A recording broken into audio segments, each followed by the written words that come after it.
안녕하십니까? 97년도 겨울쯤 되는 것 같습니다. 네, 겨울 맞겠죠. 12월 마지막 날이니까. 그때 제가 이제 제주도에 갔었는데, 제주도에 어떤 형제님하고 만나기 전에 시간이 약간 있었습니다.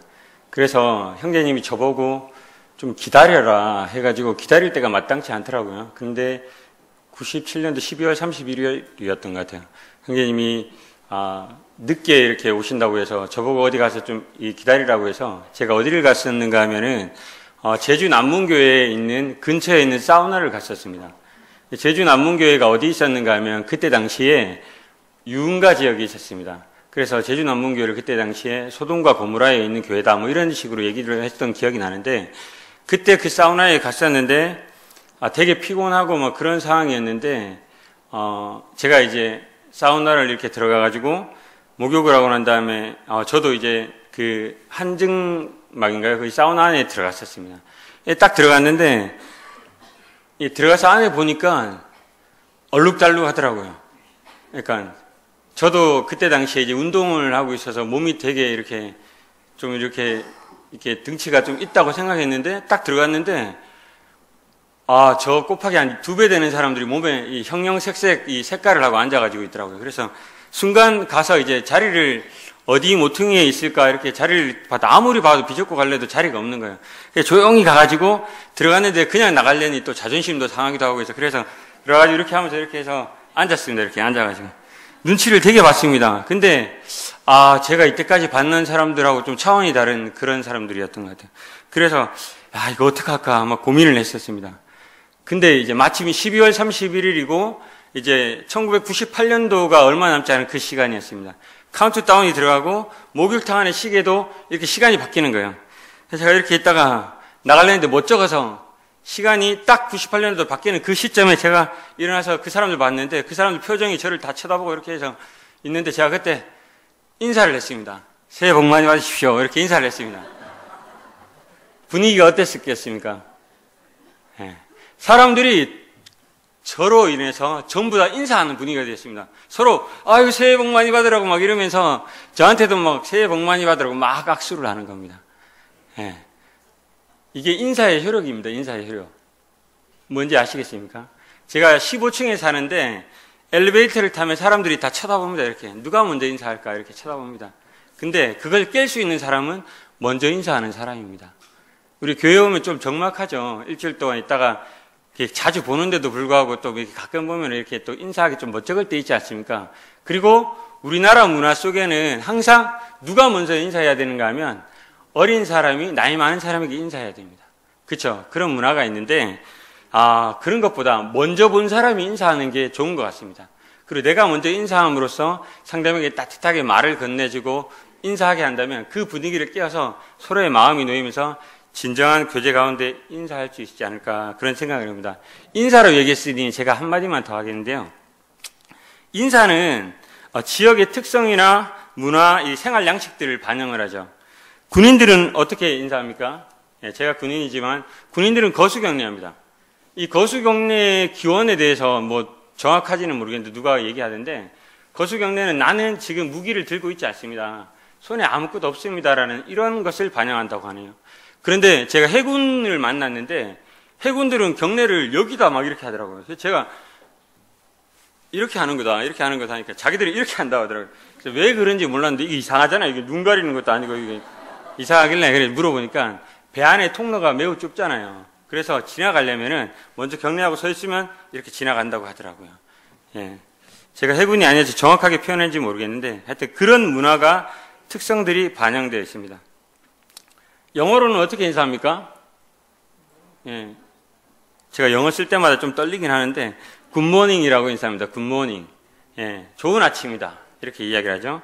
이 환경이죠. 환경을 바라보고 이렇게 생각하는 이런 것들이 그런 것들 반영하고요. 요즘에 또 유행하는 인사 중에 허물이 없다. 너랑 나랑 격이 없다. 너와 나의 이런 계층이 없다. 이런 인사 중에 뭐가 있죠?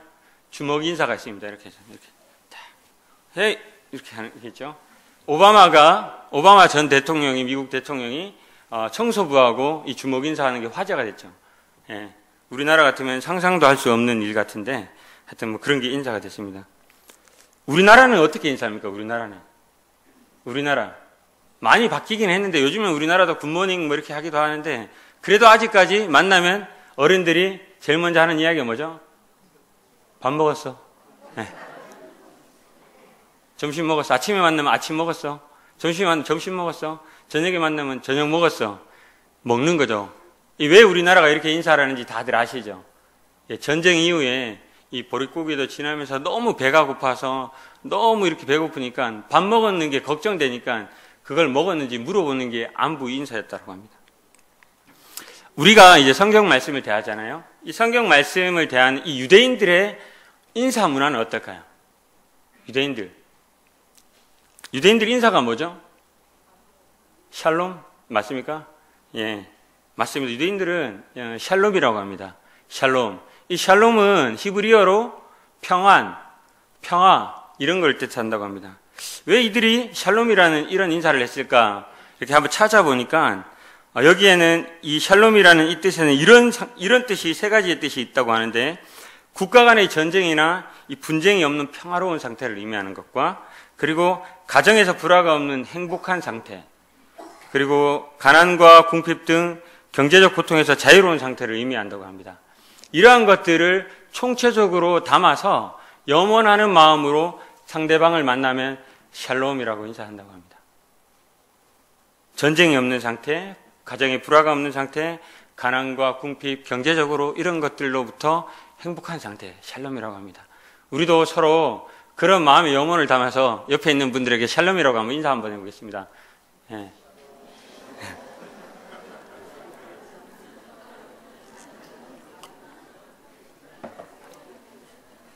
어색하시죠? 예, 샬롬이라고 인사하고 그러니까 앞은 보면서 샬롬하고 옆에는 샬롬 뭐 이렇게 하는데 보고 인사를 해야죠. 보고 이렇게 어색하더라도 이렇게 반갑게 자주 인사하는 연습을 한다면 자연스럽게 될 것 같습니다. 예, 눈 보고 이렇게 인사하면 좋을 것 같습니다. 샬롬이라고 인사했죠? 정말로 샬롬 하십니까? 정말로요? 우리 박인장 모치님만 샬롬한 것 같고 나머지는 다 예, 걱정과 근심과 염려가 가득하신 것 같은데 우리 마음속에 항상 기쁨과 이 평안이 넘치고 걱정과 염려 없이 살아가면 얼마나 좋겠습니까? 그렇지 않습니까? 예. 우리가 이제 구원받고 나면은 모든 게 다 해결되는 것처럼 이렇게 순간적으로 생각이 들죠. 그렇죠? 그런데 구원받고 침례식하고 난 다음에 막 마음과 기쁨이 넘쳐나고 평안한 가운데 모든 것이 다 막 이루어진 것 같은데 다음날 일상생활로 돌아가면은 우리의 일상은 다시 반복되어집니다. 그런 경험들이 있으시죠? 그리고 지금 이런 얘기를 하는 이 가운데서도 성도님들 가운데 지금도 제가 기쁘냐고 평안하냐고 물었을 때 솔직하게 기쁨과 평안이 없는 상태에 있은 성도님들도 계실지 모릅니다. 물론 저도 여기 올라오기 이전까지 오늘 아침까지도 이런 기쁨과 평안이 왔다 갔다 하는 그런 상태였습니다. 누구나 다 그렇죠. 지금 뭐 학생들은 시험을 공부하고 있겠죠. 시험에 대한 이런 걱정들이 머릿속에 있겠죠. 그리고 시험을 본 사람들은 결과가 걱정되겠죠. 막 이런 여러 가지 이 걱정과 염려들이 우리 삶 가운데 연속되고 있습니다. 왜 이런 것들이 우리가 구원받았는데 구원받고 난 다음에 우리가 참 평안 속에서 평안한 가운데 있어야 되는데 이런 것들이 유지되지 못하고 왜 이런 것들이 때때로는 기쁨이 사라지고 염려가 삶 가운데 넘쳐나고 그리고 우리가 평안하지 못한 상태에 있을까요? 오늘 저는 오늘 나누게 될 이 본문을 통해서 거기에 대한 답을 어느 정도 찾으시길 바랍니다. 다 같이 빌립보서 4장 7절을 한번 찾아서 읽어보겠습니다.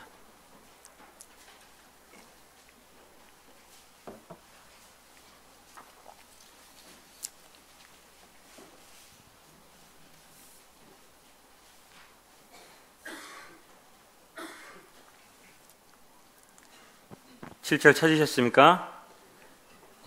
그리하면으로 시작합니다. 7절만 한번 다 같이 큰 목소리로 함께 읽어보겠습니다. 그리하면 시작. 그리하면 모든 지각에 뛰어난 하나님의 평강이 그리스도 예수 안에서 너희 마음과 생각을 지키시리라. 오늘은 이 빌립보서 4장 4절부터 이 7절을 통해서 평강의 비결, 지난번에 제가 사도 바울의 권면 첫 번째 시간을 했는데 오늘 사도 바울의 권면 두 번째 시간 평강의 비결이라는 주제로 성도님들과 같이 교제를 나누기를 원합니다.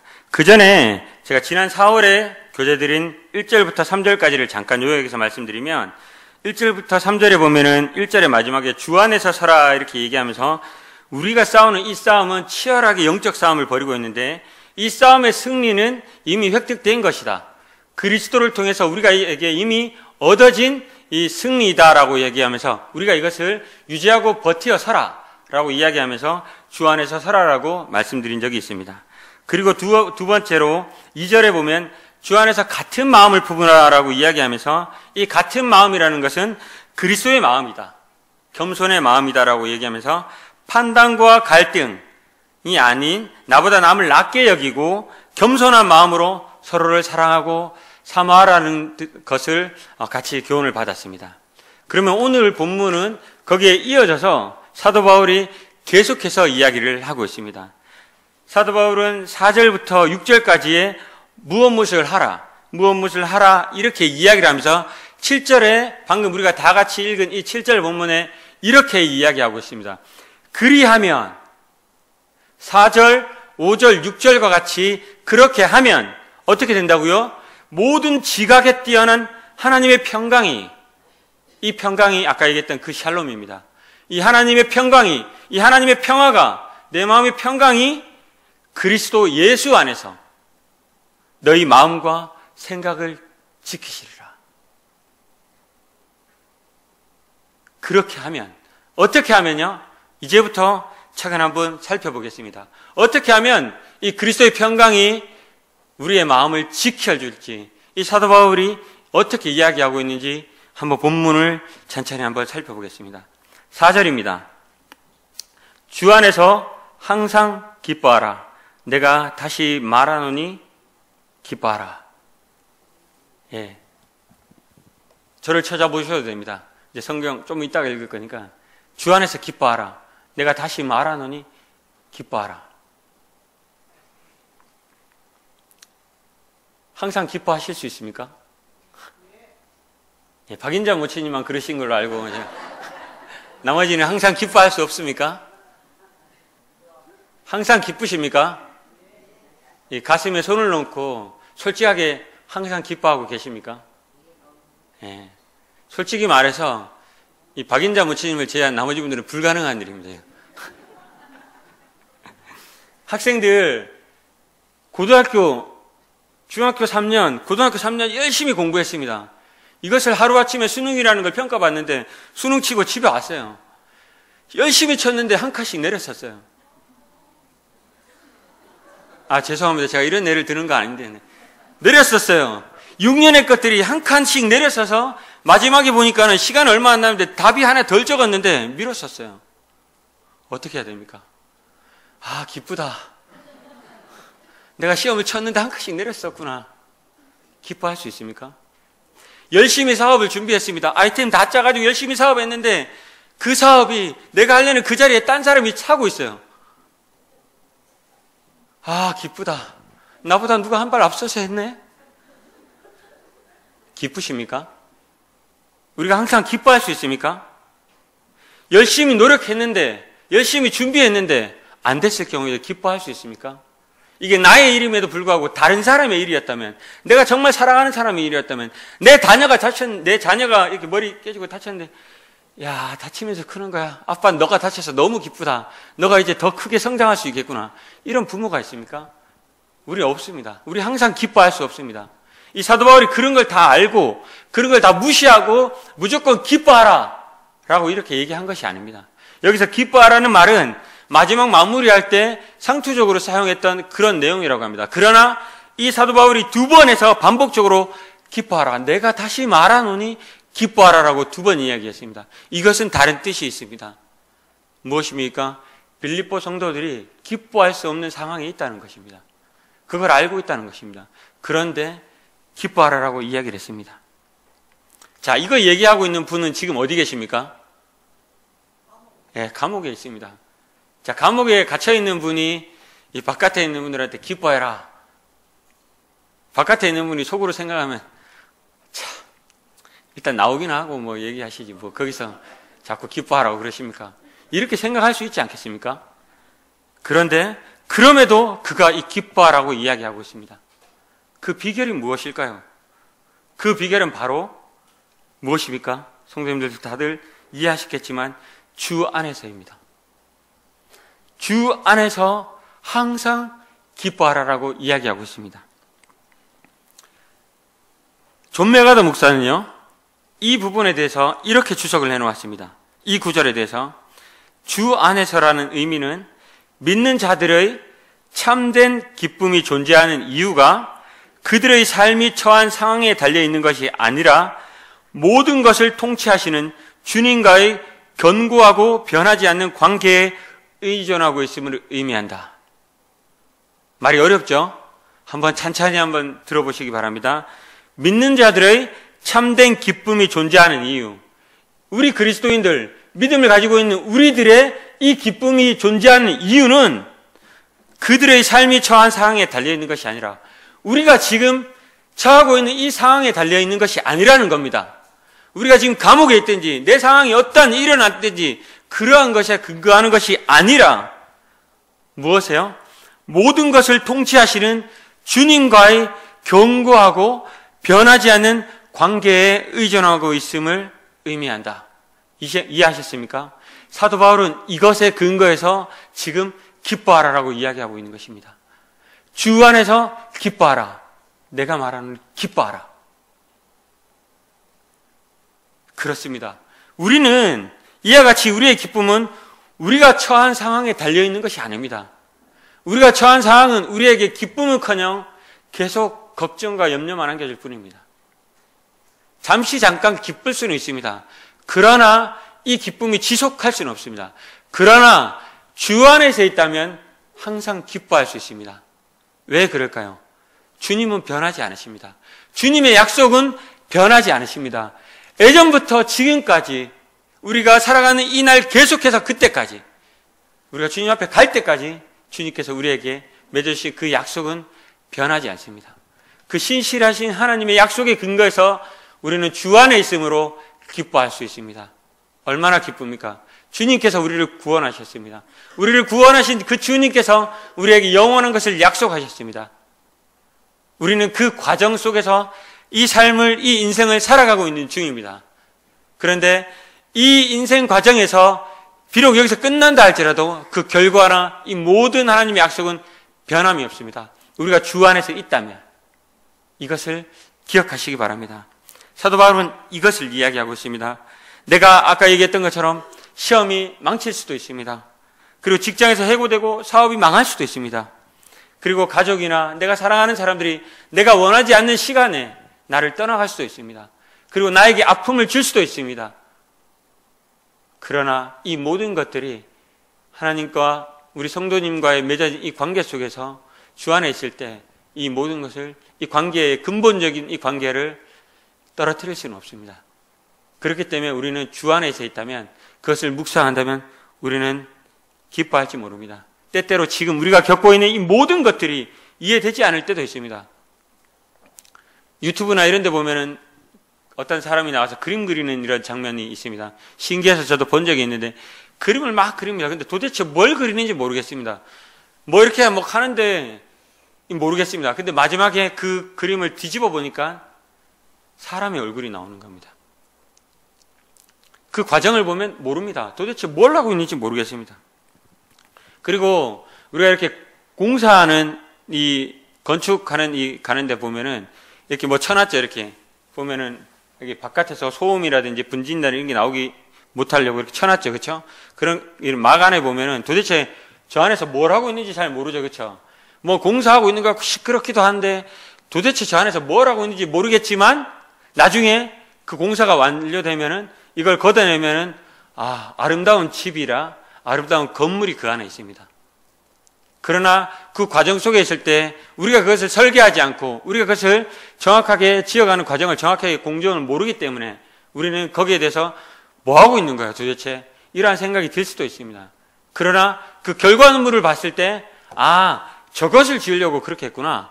아, 저렇게 하려고, 저렇게 만들려고 그렇게 했구나 라는 것을 우리가 인식할 때가 있습니다. 우리의 인생도 마찬가지입니다. 때때로 내가 하고 있는 일이 잘하고 있는 건가? 아, 지금 나에게 왜 이 상황이 일어났지? 난 지금 이것이 필요한데 왜 이것이 왔지?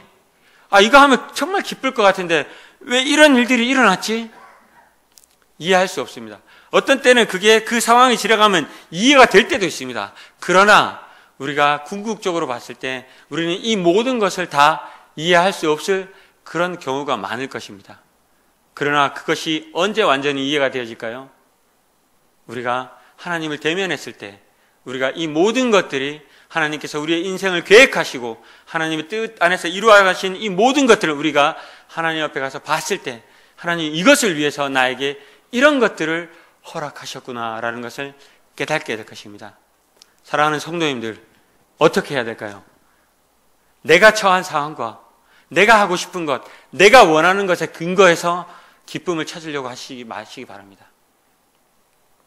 사도 바울이 이야기한 것처럼 우리가 주 안에서 기쁠 수 있습니다. 우리의 기쁨은 우리가 처한 상황에 있는 것이 아니라 주 안에 있을 때 기쁜 것입니다. 주님 안에서 든든하게 이 하나님을 의지하는 가운데 주 안에서 계시기 바랍니다.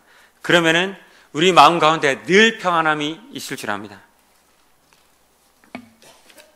두 번째로 사도 바울은 이 평안의 비결을 5절에서 이렇게 이야기하고 있습니다. 다 같이 5절을 한번 읽어보겠습니다.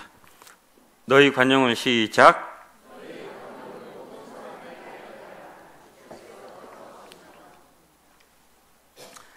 너희 관용을 모든 사람에게 알게 하라.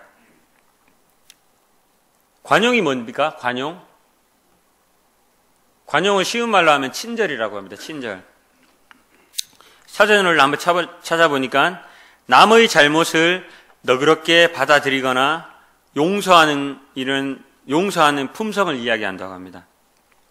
이런 관용은 훌륭한 인격적 기초에 근거한 합당한 성품이다라고 이렇게 정의가 되어 있더라고요.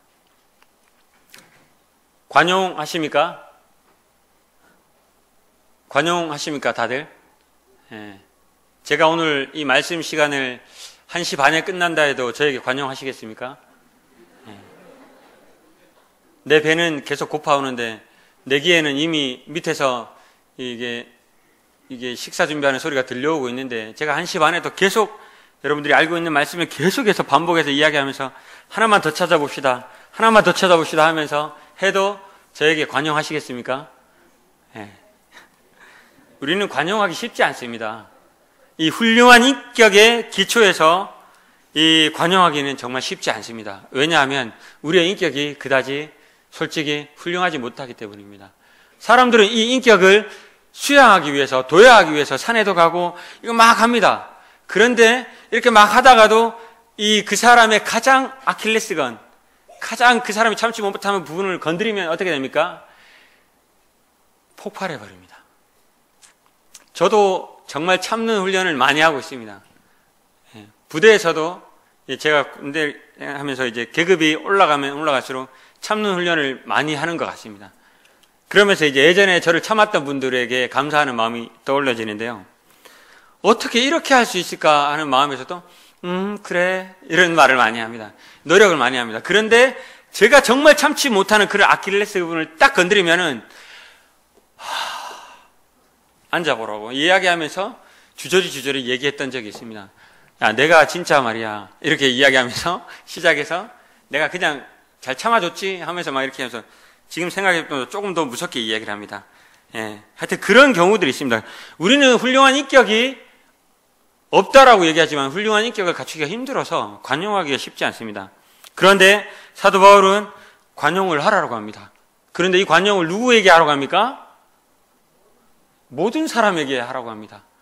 관용하기도 쉽지 않은데 모든 사람에게 하라고 합니다. 이건 더더욱 더 어려운 일입니다. 내가 좋아하는 사람에게 관용하기 쉽습니다. 내가 좋아하는 사람에게는 약간 잘못해도 그래 이렇게 할 수 있습니다. 그런데 내가 약간 눈에 거슬리는 사람이 약간 잘못하면 관용하기가 매우 쉽지 않습니다. 그런데 사도 바울은 모든 사람에게 관용을 모든 사람에게 하라고 합니다. 그리고 어떻게 하라고요? 알게 하라고 합니다. 우리 이런 사람들 있죠. 어떤 사람이 나한테 잘못했습니다. 그 사람이 막 잘못해서 안절부절 못합니다. 혼자 이렇게 삭히고 있습니다. 용서해야지. 그래, 용서해야지. 용서했다. 그래, 난 용서한 거야. 근데 그 사람은 안절부절 못하고 있습니다. 누가 와서, 야, 너 그 사람 용서해줘라. 나 용서했어. 아니, 가서 얘기하라니까. 아니. 아직 갈 마음은 안 돼. 근데 난 용서했어. 아니, 가서 얘기를 해줘야지. 걔가 너한테 용서한 거 알 거 아니야. 아니야, 그거까지 아니야. 난 지금 용서했다고. 더 이상 날 건드리지 마. 걔가 너 때문에 마음이 불편해하고 힘들어하고 있어. 가서 알려줘. 용서한 겁니까? 용서의 과정 중에 있는 거죠. 이것은 완전한 용서가 아닙니다. 지금 사도 바울은 관용을 모든 사람에게 알게 하라라고 이야기하고 있습니다. 이 사도 바울이 이야기한 이 관용을 모든 사람에게 알게 하라. 제가 어렵다고 했습니다. 우리의 인격에 근거한다면 이 관용은 어렵습니다. 그러나 사도 바울이 이야기한 이 관용의 근거가 되고 기초가 되는 것은 우리 인간의 인격이 아니라 바로 하나님의 성품에 근거해서 관용하라라고 말하는 것입니다. 우리는 관용할 수 없습니다. 그러나 하나님은 관용하신 분입니다. 나의 성품에 근거해서 우리가 관용하려고 노력한다면 계속 실패에 부딪힐지 모르지만 사도 바울은 하나님의 성품이 관용하시기 때문에 그 성품에 근거해서 나는 하나님의 사람이기 때문에 하나님을 믿는 사람이기 때문에 그분의 영이 내 안에 있기 때문에 나는 관용을 할 수 있다. 그렇기 때문에 모든 사람에게 관용하라라고 지금 이야기하고 있습니다. 그 관용의 대상은 특정인이 아니라 모든 사람에게, 그리고 나만 알고 있는 것이 아니라 그 사람에게까지 알게 하는 그 관용에 대해서 사도 바울은 지금 이야기하고 있는 것입니다. 이렇게 관용하라고 해놓고 뒤에 따라붙는 이 한 구절이 있습니다. 뭡니까? 주께서 가까우시니라. 도대체 무슨 연관성이 있는 걸까요? 관용하라. 관용을 모든 사람이 알게 해라. 주께서 가깝다. 도대체 이게 무슨 연관이 있습니까? 주님이 가까우신 거하고 관용하는 거하고 무슨 연관이 있을까요? 처음에 이 말씀을 읽었을 때 도대체 무슨 연관이 있을까? 많은 생각들을 했었습니다. 무슨 연관이 있을까요? 이 주께서 가깝다는 뜻은 두 가지로 볼 수가 있습니다. 첫 번째, 시간적인 가까움입니다. 주님께서 이제 곧 우리에게 오실 것이다. 주님께서 곧 우리에게 오셔서 이제 주님과 함께 할 것이다. 이 시간적인 것이 있고요. 그리고 공간적인 것을 가깝다는 것을 의미합니다. 공간이라는 것은 주님이 우리와 함께 계신다. 이런 뜻에서 볼 수 있습니다. 여기에 대해서 정확하게 시간적이다, 공간적이다 이렇게 말할 수는 없지만 많은 분들이 여기에는 아마도 공간적인 근거에서 이야기하지 않나라고 이렇게 분별하는데 저도 그 분별에 동의합니다.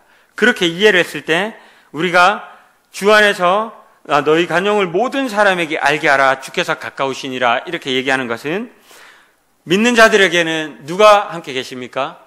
우리 가운데 성령님이 우리 안에 임재해 계십니다. 그래서 주님께서 우리 안에 가까이 계시는 것입니다. 그래서 우리가 이 성령님의 우리 안에 계시고 이 하나님의 성품에 근거해서 우리가 다른 사람에게 관용할 수 있다는 것입니다. 그리고 이러한 관용을 통해서 우리가 마음 가운데 평안을 찾을 수 있다는 것입니다. 마지막으로 세 번째로 사도 바울이 얘기하는 이 평안의 비결은 6절입니다. 다 같이 한번 읽어보시겠습니다. 아무것도 시작.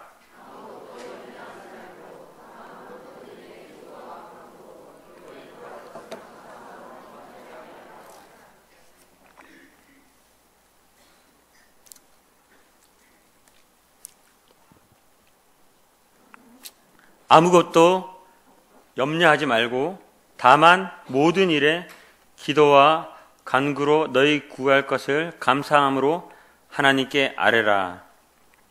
자, 아무것도 염려하지 말라. 아까 앞부분에서 얘기했는데요. 아무것도 염려 안 하실 수 있습니까? 아무것도? 우리의 일상의 반복이 염려의 컨베이어 벨트 계속 돌아오는 이 염려의 연속인데 우리가 아무 염려 안 할 수 있습니까? 염려 안 할 수 있는 분 계시면 이따 마치고 저한테 그 비결 좀 알려주시기 바랍니다. 예. 어떤 한 스승이 그 제자들 2명에게 불러가지고 이렇게 얘기했습니다. 지금 사과밭으로 들어가라. 근데 그 사과밭으로 들어가는 문은 하나밖에 없다. 그리고 나오는 문도 하나밖에 없다. 들어가서 네가 보기에 가장 좋은 사과를 하나만 따가지고 나와라 라고 이야기를 했습니다. 그런데 조건은 다시 돌아갈 수 없다. 그리고 하나 땄으면 그게 끝이다 라고 이야기를 했습니다. 스승이 뭘 가르쳐 주려고 했는지 제자들은 몰랐습니다. 그런데 스승의 말을 듣고 일단 들어가서 사과를 보고 이제 이렇게 했습니다. 따려고 했습니다. 근데 들어가기 전에 이제 이런 생각들을 하죠. 누가 이런 얘기, 스승이란 누가 이런 얘기를 하면 우리는 무슨 생각을 합니까? 과연 스승이 이걸 나한테 무슨 의도로 시키는 것일까? 뭐 걱정하죠. 근데 스승이 생각할 때는 솔직히 말해서 별 의도가 없을지도 모릅니다. 그런데 제자들은 그런 부분들을 염려할 수도 있죠. 뭐 그렇다 치더라도 일단 이 스승은 뭔가를 가르쳐 주기 위해서 들어가라고 했습니다. 들어갔습니다. 한 제자는 들어가는 입구에 보니까 정말 자기가 생각했던 이 사과의 최상품의 모습이 있는 사과가 있었습니다. 그래서 그 사과를 들어가자마자 땄습니다. 그리고 난 다음에 바로 직진해가지고 마지막 출구로 나왔습니다. 다른 한 제자는 지나가다가 더 좋은 게 있을 거야. 보고 더 좋은 게 있을 거야. 계속 더 좋은 게 있을 거야, 더 좋은 게 있을 거야 하다가 마지막에 문 입구에 보니까 자기가 생각하던 이 엄청나게 좋은 이 사과가 있었습니다. 그래서 그걸 따가지고 나왔습니다. 스승 앞에 섰습니다. 스승이 니네가 가져온 사과를 꺼내보아라 이렇게 딱 꺼냈습니다. 했는데 갑자기 제자들이 둘 다 동시에 머리를 이렇게 긁으면서 스승님 한 번만 더 들어갔다 오면 안 될까요? 이렇게 얘기하는 겁니다. 왜? 물어보니까 첫 번째 제자 있죠? 첫 번째 제자가 뭐라고 얘기했는가 하면 스승님 제가 들어가자마자 이걸 따가지고 들고 나왔는데 이걸 들고 가다 보니까 더 좋은 게 계속 눈에 보이더라고요. 그래서 제일 좋은 거 발견했는데 이거 바꿔보면 안 됩니까? 이렇게 얘기했습니다. 안 된다라고 했겠죠. 그 다음에 두 번째 제자 마지막 걸 따왔죠. 마지막 걸 따가지고 나왔는데 문 앞에 나왔는데 두 번째 제자에게 너는 왜 다시 들어가려고 하느냐. 스승님 제가 보니까요 첫 번째 거보다 두 번째 게 더 좋아 보이고 두 번째 거보다 세 번째 게 더 좋아 보여서 결국은 제일 좋아 보이는 마지막 거 따가지고 왔는데요 보니까 첫 번째 게 제일 좋았던 것 같아요. 그래서 그거 다시 따오면 안 돼요. 이렇게 물었습니다. 물론 이 이야기는 지어진 이야기입니다. 근데 무엇을 이야기하고 있는가 하면은 후회라는 것에 대해서 이야기하고 있습니다. 그런데 이 제자들이 본인들이 딴 것이 최상의 것입니다. 자기가 선택한 것이고 그렇기 때문에 다시 되돌아갈 수 없는 길로 나와버렸는데 누구나 다 이와 같은 후회들을 한다는 것입니다. 그리고 이 제자들은 들어가기 전부터 따와서도 계속해서 이 사과에 대해서 걱정하고 염려했습니다. 과연 스승이 얘기하는 의도가 뭘까? 과연 좋은 것이 뭘까? 이런 염려들을 했었죠. 이런 반복들을 계속했다는 것입니다.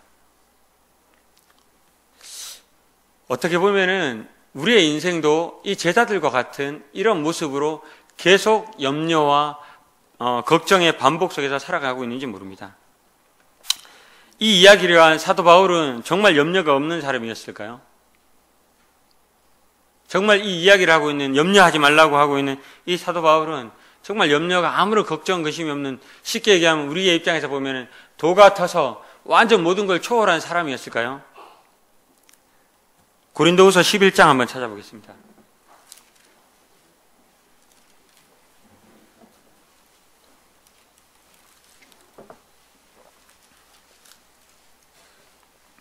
고린도후서 11장입니다.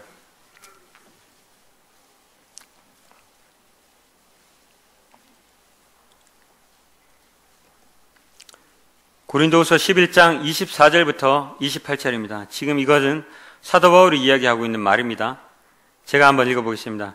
유대인들에게 40에 하나 감한 매를 5번 맞았으며 3번 태장을 맞고 1번 돌로 맞고 3번 파산하고 1주야를 깊은 바다에서 지냈으며 여러 번 여행하면서 강의 위험과 강도의 위험과 동족의 위험과 이방인의 위험과 시내의 위험과 광야의 위험과 바다의 위험과 거짓 형제 중의 위험을 당하고 또 수고하고 애쓰고 여러 번 자지 못하고 줄이며 목마르고 여러 번 굶고 춥고 헐벗었노라.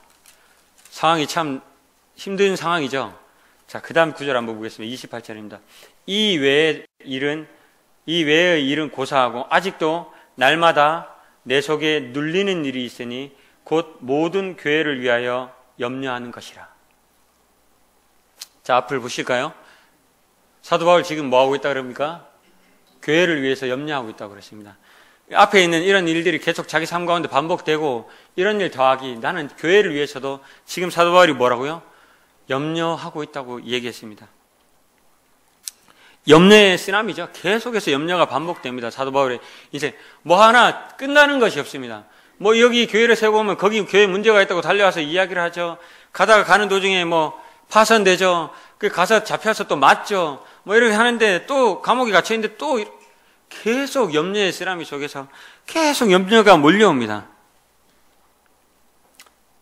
이 염려라는 것은요, 하나님의 지혜나 주권, 능력을 신뢰하지 않는다라는 것을 보여주는 것이라고 합니다. 나는 하나님을 신뢰하지 않습니다. 나는 하나님의 주권과 능력을 인정하지 않습니다라고 보여주는 행위가 이 염려라고 합니다. 그러면 이 사도 바울은 하나님을 신뢰하지 않았을까요? 지금 우리가 방금 봤죠. 사도 바울이 염려가 된다고 했죠. 그러면 사도 바울은 지금 제가 방금 이야기했는 이 염려가 하나님을 신뢰하지 않고 하나님의 주권과 능력을 신뢰하지 않는 것을 보여주는 것이라면 사도 바울은 과연 하나님을 신뢰하지 않는 사람이었을까요? 아닙니다. 잘 알고 계시다시피 사도 바울은 하나님을 신뢰하는 사람이었습니다. 사도 바울이 여기서 이야기하고 있는 것은 내가 염려가 있어도 염려하지 말라는 것이 아닙니다. 이것은 어떤 차원에서 염려하지 말라고 이야기한 것인가 하면 이 염려의 마지막, 이 염려가 그것이 해결되고 안 되고 염려하는 것들의 해결책에 대해서 우리가 염려한다고 해결되는 것이 아니다라는 것을 이야기하고 있는 것입니다. 이 염려의 끝에는 누가 계시다는 겁니까? 이 염려, 우리가 하고 있는 이 염려하는 이 상황들의 모든 해결의 실마리를 누가 가지고 계시다는 겁니까? 누가 가지고 계시다는 겁니까? 바로 우리 주님이 가지고 계시다는 겁니다. 이것은 우리가 염려한다고 해서 이 상황이 변한다는 것이 아닙니다. 우리가 염려한다고 해서 그 염려하는 상황이 변화된다는 것이 아닙니다. 이 모든 상황을 주권으로 주재하고 계시는 이 우리 주님께서 여기에 대한 열쇠를 가지고 계신다는 겁니다. 그렇기 때문에 우리에게 이것을 염려하지 말라고 얘기하고 있는 것입니다. 그러면 염려하지 않고 우리가 해야 되는 것은 무엇입니까? 우리에게 요구되는 이 염려 대신에 우리가 해야 될 것은 무엇입니까? 바로 그 다음에 나와 있습니다. 한번 읽어보겠습니다. 아무것도 염려하지 말고 다만 모든 일에 기도와 간구로 너희 구할 것을 감사함으로 하나님께 아뢰라. 생활 가운데, 내 삶 가운데 염려가 넘쳐나십니까? 기도로 대체하십시오. 기도하십시오. 그것이 그 모든 것들을 해결할 수 있는 열쇠를 가지고 있는 하나님을 인정하는 것입니다. 그것이 우리 마음 가운데 참 평안을 가져다 주는 것입니다. 그러므로 그것을 기도하라라고 사도 바울은 이야기하고 있습니다. 염려하는 것에 관한 이 승패가, 이 모든 것이 우리가 해결할 수 없는 것이니 이 모든 것을 내려놓고 하나님 앞에 이 모든 것을 감사함으로 기도와 간구하라고 하는 것입니다. 그렇게 하면 우리에게 참 평안이 주어질 것입니다. 사랑하는 성도님들, 기도가 무엇입니까? 이 기도는 하나님께 내가 하는 이 요구사항을 목록들을 가져와서 하나님 1번 취업, 2번 결혼, 3번 아파트 분양권, 요거를 몇 년 몇 월 며칠까지 해주시기 바랍니다. 이상 기도 드렸습니다. 우리의 목록을 하나님 앞에 열거하는 것이 우리의 기도입니까? 맞습니까? 하나님, 제가 다리가 아픕니다.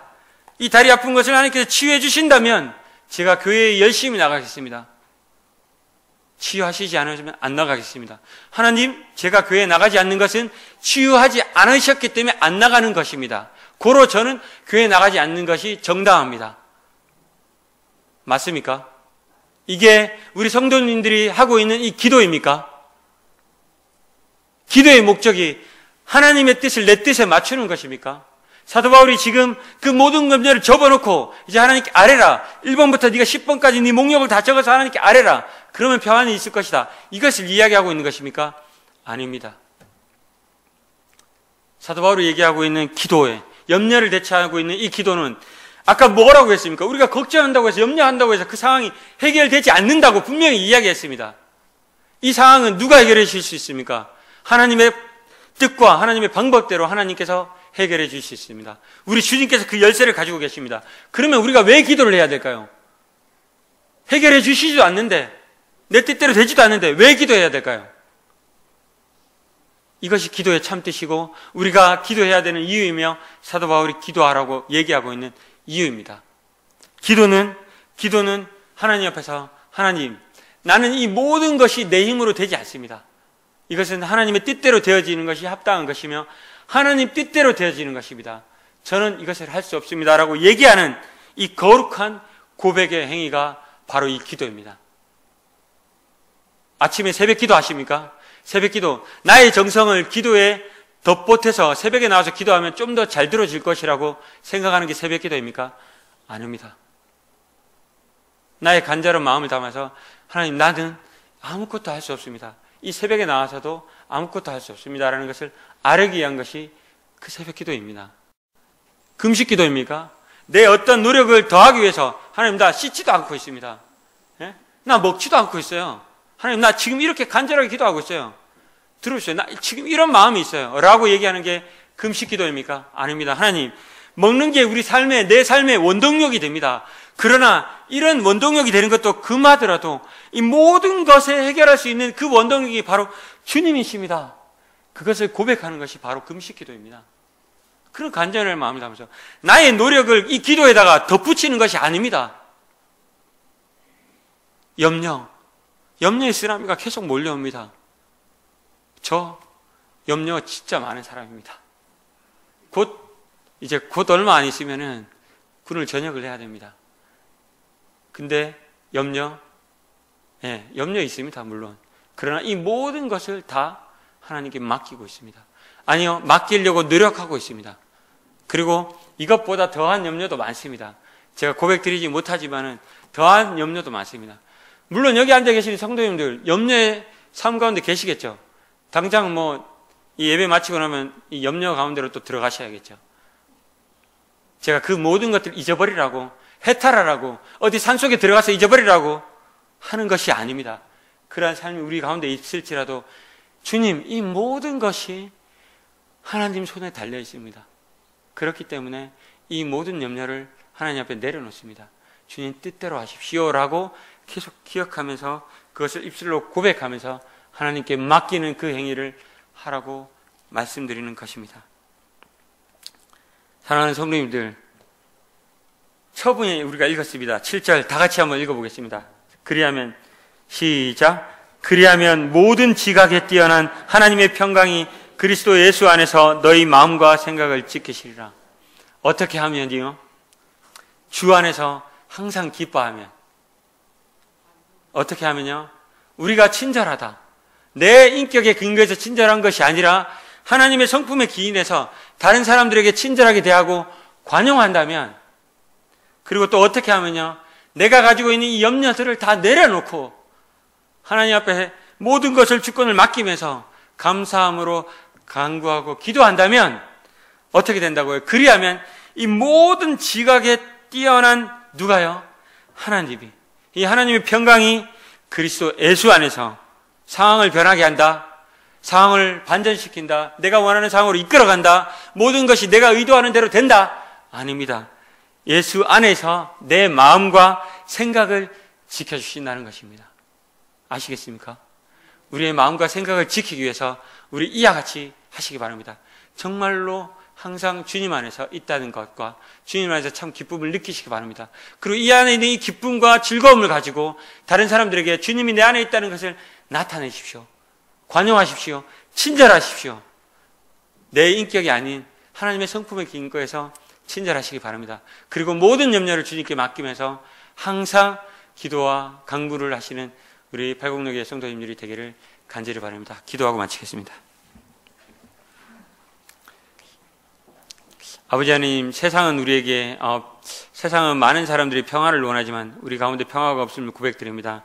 또한 우리 마음 가운데서도 늘 평안하지 못함을 알고 있습니다. 아버지 하나님, 우리가 우리의 인위적으로 우리의 생각과 우리의 상황들을 변화시켜서 우리가 평화하려면 그 끝에는 염려와 걱정과 슬픔뿐인 것을 고백드립니다. 아버지 하나님, 사도 바울이 감옥에 있으면서도 빌립보 성도들에게 이야기했던 것처럼 늘 주님 안에서 기뻐하며 정말 우리가 관용을 하나님 주님께서 우리가 늘 함께 하심으로 주님께서 가까이 계심으로 우리가 늘 친절하고 그리고 우리가 모든 걱정과 염려 속에서도 주님께서 우리와 함께 계심으로 그 모든 것을 해결할 수 있는 것을 기억하면서 주님 안에서 항상 늘 기도와 간구할 수 있음을 기억하게 하시고 우리 성도들이 그러한 것을 통해서 늘 기쁨과 평안한 가운데 삶을 살 수 있도록 도우시기를 간절히 원합니다. 이 시간을 들려진 이 말씀을 통해서 우리 성도들의 삶이 정말 주님께 영광이 되는 삶이 되기를 다시 한번 하나님께 의탁드리며 모든 감사와 찬양을 아버지 하나님께 올려드립니다. 살아계신 예수 그리스도의 이름 받들어 감사함으로 기도드렸습니다. 감사합니다.